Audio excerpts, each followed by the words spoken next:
ఉండాలి.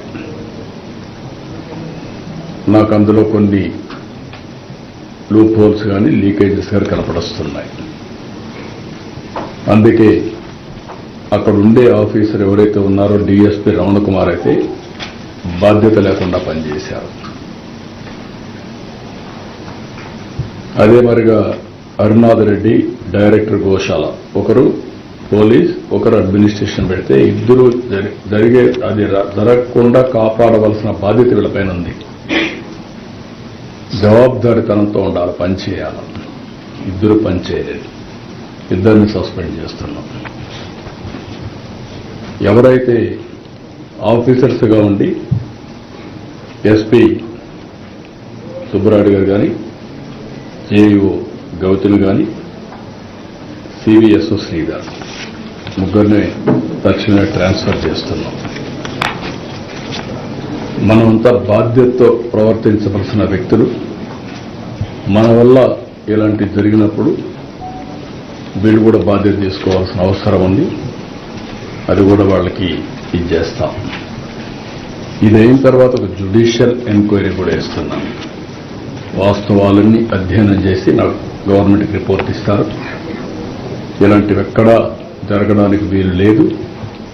గవర్నమెంట్ చాలా స్పష్టంగా ఉన్నాం. జరిగిన దానికి చాలా బాధపడుతున్నాం. ఇది కాకుండా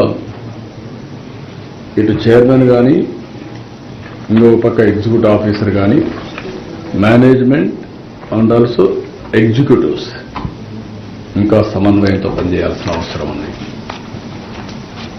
ఎక్కడ కూడా బోర్డు మెంబర్స్ కూడా ఇక్కడ ఉన్నారు. మీ అందరి మీద ఎక్స్పెక్టేషన్స్ ఉన్నాయి. నేను చాలాసార్లు చెప్తున్నా, మీ యొక్క వ్యక్తిగతమైనటువంటి ఆలోచన విధానాలు దేవునికి అప్రతిష్ట తెచ్చే పరిస్థితి వస్తే అందరం కరెక్ట్ చేసుకోవాల్సిందే. ఓసారి దేవుని మీద భక్తి ఉంటుంది, మనం చేసే పనులు మాత్రం ఓసారి ఉత్సాహంతో కాదని లేక కొన్ని చేసే పరిస్థితి వస్తుంది. అలాంటి చేయకుండా దేవుని పవిత్రతకు దెబ్బ లేకుండా చేసే బాధ్యత మీ అందరిపైన ఉంది. మీకు మనస్సాక్షి ఉంది, ఆ మనస్సాక్షిగా పనిచేయండి. అందరూ కలిసి అవసరమైతే మీరందరూ కూడా ఇన్వాల్వ్ అయ్యి ఒక్కొక్కరు ఒక బాధ్యత తీసుకొని ఒక సేవకులుగా మీరు సేవ చేయండి. పెత్తందారులుగా మీరు వచ్చి దేవుని దగ్గర చేస్తే మాత్రం చాలా చెడ్డ పేరు వస్తుంది. ఈ విషయాన్ని కూడా గుర్తుపెట్టుకోవాల్సిన అవసరం ఉంది. ఇవన్నీ నేను ఈరోజు చూసిన తర్వాత నా అబ్జర్వేషన్స్ ఇవి.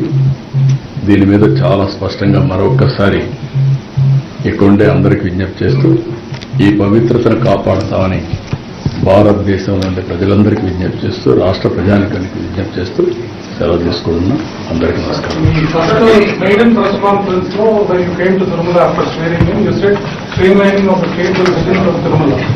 But unfortunately, 7 months into the new government, lots of previous government systems are being continued, which has what led to the tragedy yesterday. And our observation could have been, will the state government consistently follow up or what reforms are being brought to the TTD?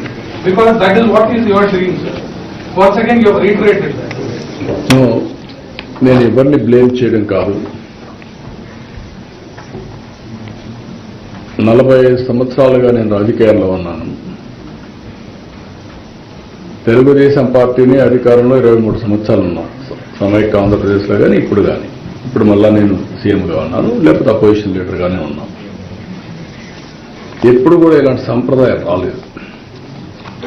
నేను కూడా miss అయ్యాను. తిరుపతిలో tokens ఇస్తున్నారు అనేది నాకు తెలియదు.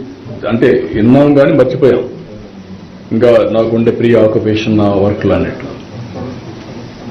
ఈరోజు తిరుపతిలో టోకన్స్ ఇచ్చి అక్కడ సరి అయినటువంటి సెక్యూరిటీ మన వాళ్ళు పెట్టారు, కానీ ఇంకా ఎక్కువ ప్రికాషన్స్ తీసుకోవాల్సింది. అందరూ బాధపడేది ఏంటంటే, మేము వెంకటేశ్వర స్వామి దగ్గరికి వచ్చాం, తిరుమల పైన ఉండే తృప్తి తిరుపతిలో ఉంటే మాకు రాదు అనేది ప్రగాఢమైన ఇది. కొన్ని సమస్యలు అప్పుడు చేసినట్టన్నీ కూడా ఇంకా వెంటాడుతున్నాయి. ఇప్పుడు ఉదాహరణ 10 రోజులు ఇప్పుడు తీసుకున్న నిర్ణయం కాదు, అప్పట్లో తీసుకున్న నిర్ణయం.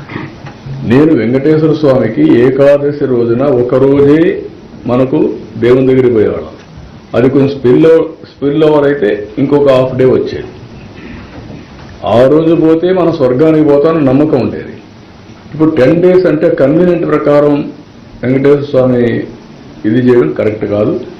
అది ఆగమ పండితులు ఏం చెప్పారో నాకు తెలియదు. ఇంకా ఎక్కడన్నా రాష్ట్రాల్లో జరుగుంటే అది వేరే విషయం. కానీ వెంకటేశ్వర స్వామి వరకు ఇది యూనిక్ టెంపుల్.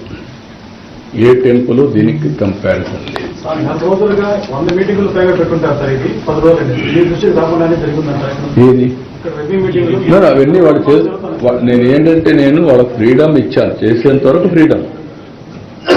నేను అన్నిటికీ ఇంటర్ఫేర్ కాను. ప్రతి ఒక్కటి మాకు ఇన్ఫార్మ్ చేస్తూ ఉంటారు సవ్యంగా. ఇప్పుడు ఇక్కడ జరిగింది ఏంటి, పాత సాంప్రదాయాన్ని కంటిన్యూ చేశారు. నెంబర్ 1 అది చేయాలన్నా లేదా అనేది నేను ప్రక్షాళన చేయాలని ఈవోకి చెప్పి పంపించాను. ఈవోని ఆ రోజు కూడా ఆదేశించాను.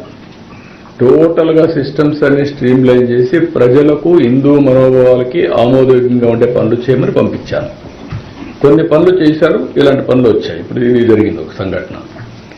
ఈ సంఘటనలో అక్కడ ఎగ్జిక్యూషన్కి ఎవరినైతే పెట్టారో వాళ్ళు ఫెయిల్ అయ్యారు. ఆ ఎగ్జిక్యూషన్లో ఒక ½ an hour 1 hour ముందుగానే క్యూలో పంపించుంటే ఇలాంటి సంఘటన వచ్చేది కాదు. Very simple observation. అక్కడ అడిగింది అది అడిగాను. రెండోది అక్కడ పెట్టడమే తప్పు.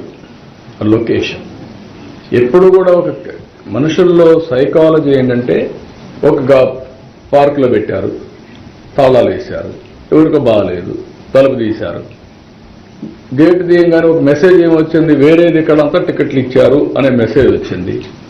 వీళ్ళు కూడా ప్యానిక్ అయ్యి గేట్ తీశారు కాబట్టి పోదాం, ముందు పోకపోతే మనకు టోకన్స్ రావేమని ముందు పరిగెత్తారు. ఆ పరిగెత్తడంలో ఈ స్టాంపేడ్ జరిగింది. This is a fact. అది ఆ డిఎస్పీ ఆ మాత్రం ఆలోచన లేకుండా చేయడం తప్పు. Is a executive, is a DSP, ఈ హ్యాస్ టు ఎగ్జిక్యూట్ ప్రాపర్లీ. చేయలేకపోయాడు. అందుకే అతను నేను సస్పెండ్ చేసింది. రీజన్ లేకుండా కాదు. మార్నింగ్ నుంచి నేను అధ్యయనం చేశానంటే అన్ని అధ్యయనం చేసిన తర్వాత నేను అన్నిటికి కూడా మొన్న కూడా మీరు చూస్తే కనకదుర్గమ్మ టెంపుల్లో కూడా చేశారు, ఇక్కడ బ్రహ్మోత్సవాలు చేశారు. బాగా చేసినప్పుడు అప్రిషియేట్ చేస్తున్నాను. ప్రతి ఒక్కదానికి నేను ఇంటర్ఫేర్ అయ్యి లేకపోతే నేను చెప్పినట్టు జరగాలంటే కూడా జరగవు. ఎన్ని కరెక్ట్ కాదు. నేను ఎవరికైతే బాధ్యతలు అప్పచెప్తున్నానో వాళ్ళు సక్రమంగా చేయాల్సిన బాధ్యత వాళ్ళపైన ఉంది. ఐఎమ్ వెరీ క్లియర్ అన్న. ఆఫ్టర్నూన్ నుంచే పలు కేంద్రాల్లో ఇలాంటి తొక్కిసలాట్లు జరుగుతున్నాయని మీడియా అలర్ట్ చేస్తూనే ఉంది. కనీసం ఏ పాయింట్ లో కూడా అంబులెన్స్ కూడా పెట్టలేదు. అందుకే మీకు ఆ ఫెయిల్యూర్స్ చూడడానికే జ్యుడిషియల్ ఎంక్వైరీ చేశాను. ఆ ఫెయిల్యూర్ చెప్పడానికి కొంచెం ట్రాన్స్ఫర్ చేశాను. మీరు చెప్పిన పాయింట్స్ కూడా కవర్ చేశాం. నా దృష్టికి ఏవేవి వచ్చాయో అవన్నీ కూడా చేశాం. ఇంకా ఏదైనా ఉంటే ఇన్ఫర్మేషన్ మీరు ఇవ్వండి, అవి కూడా కవర్ చేస్తాం. నేను చేసేది కాదు, అది ఆగమ శాస్త్ర పండితులు చేయాలి, నేను చేసేది కాదు. అది TTD will have a review, EO will have a review, వాళ్ళు చేస్తాం.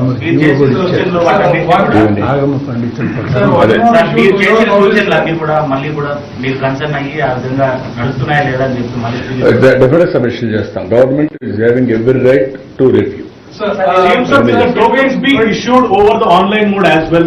Will the tokens be issued over the online mode as well? Yes, it has to be done. అవసరమైతే ఆన్లైనే కాకుండా ఆధార్ కూడా పెట్టి ఏఐ కూడా ఉపయోగించుకొని సీమ్లెస్ ఇది పెట్టి ఏదైతే దేవుని దగ్గరికి వచ్చినప్పుడు వాళ్ళ మనోభావాల ప్రకారం మనం పనిచేస్తున్నాం లేదా క్రాస్ చెక్ చేసుకోవడానికి కూడా వర్కౌట్ చేస్తాం. అవసరమైతే ఎక్కువ మందిని దర్శనం చేయించడమే కాకుండా ఎక్కడ కూడా ఎవ్వరు కూడా ఒత్తిడి చేయడం తోయడం కాకుండా దేవుని దగ్గర పోయినప్పుడు దేవుని మీద దృష్టి పెట్టడానికి ఏమేం చేయాలని అవన్నీ work out. Sir, we've been told 12th midnight the ticket issue will be beginning once again. So will this